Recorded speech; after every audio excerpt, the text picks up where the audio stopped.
Happening in the next hour, airline CEOs are lining up behind President Trump's plan to modernize the nation's air traffic control system following recent safety concerns and technology breakdowns. Transportation Secretary Sean Duffy wants to replace aging infrastructure, modernize radar, build out new technology, and undertake a nationwide hiring blitz to fill a shortage of 3,000 controllers. A former FAA official says air traffic controllers are currently facing about 1,000 equipment failures per week, and more are expected. Okay, that's bad news, Liz Peek, on the failures. Yeah. But you got a guy at transportation who's not focused on racist roads, who's actually focused on things that, help us transport around. What do you think about what's happening here? Look, this is so overdue. It is shocking, truly shocking, the state of technology that governs our airwaves and our airplane systems, et cetera. We all know this. I mean, it's 1950 stuff. It's floppy disks and really unimaginably outdated systems. And this has been known for some time. It is. I asked someone last night whose wife works at the FAA, what was Pete Buttigieg, former transportation secretary, doing about this? Apparently, he never came to the office. When he moved to Michigan and basically was never heard of again. I mean, literally did nothing about this. And these are putting people's lives at risk. I mean, I just think this is such an incredibly appalling shortfall of the former administration. But anyway, finally, we're moving forward, and high time. That statistics of 1,000 system failures a week or a month, right, per controller, that's outrageous. I can't even imagine dealing with that. So maybe not surprisingly, Jackie, the airlines are happy to hear that Secretary Duffy is going to do what he's doing. Absolutely. And just to build on what you said, Liz, this was an administration, by the way, that faced its fair share of flight problems and disruptions at airports. If you remember throughout the 4 years, I know Brian certainly does. And what did Buttigieg do? They kind of buried what was happening, not really giving that information to the public.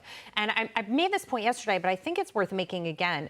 Sean Duffy says it's going to take tens of billions of dollars to build out this infrastructure. And I think that's something that's really important to do when they were spending $6 trillion on green initiatives. And DOGE has found $106 billion, in waste within the government so far throughout its findings.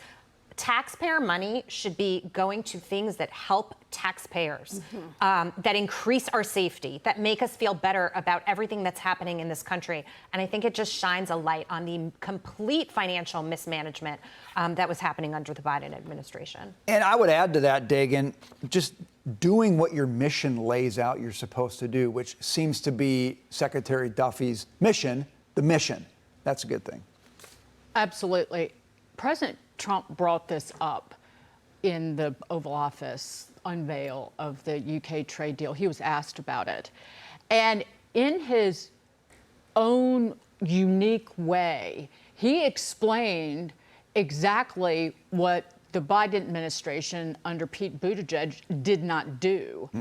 He said they spent, and this was his number, $40 billion trying to marry the in-the-ground radar system with the in-the-air satellite system, and it was a disaster.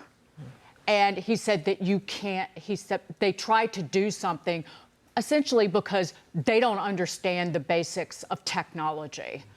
And it was a complete failure. And they spent money. So he mentioned $40 billion.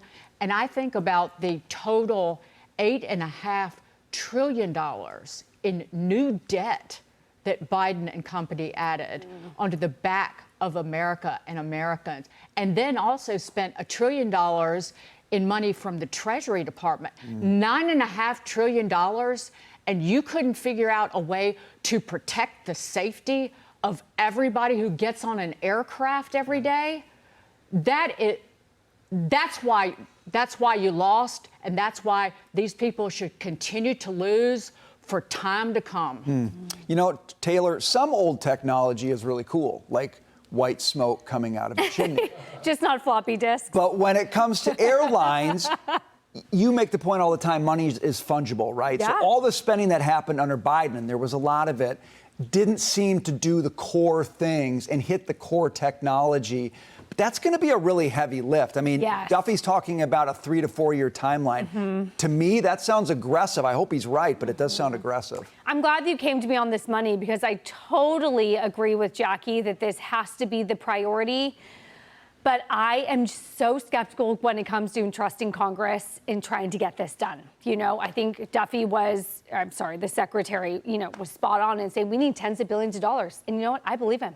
I think we do. I think we need tens of billions of dollars because we're using technology from decades ago. But I get nervous when I'm in this moment with Congress, when we're trying to ask them to pull back on spending, or maybe, Brian, the better issue that you point out is we're fungible with money, right? We got to take money from somewhere to appropriate it here because we don't want to just increase more spending and just throw out more billions.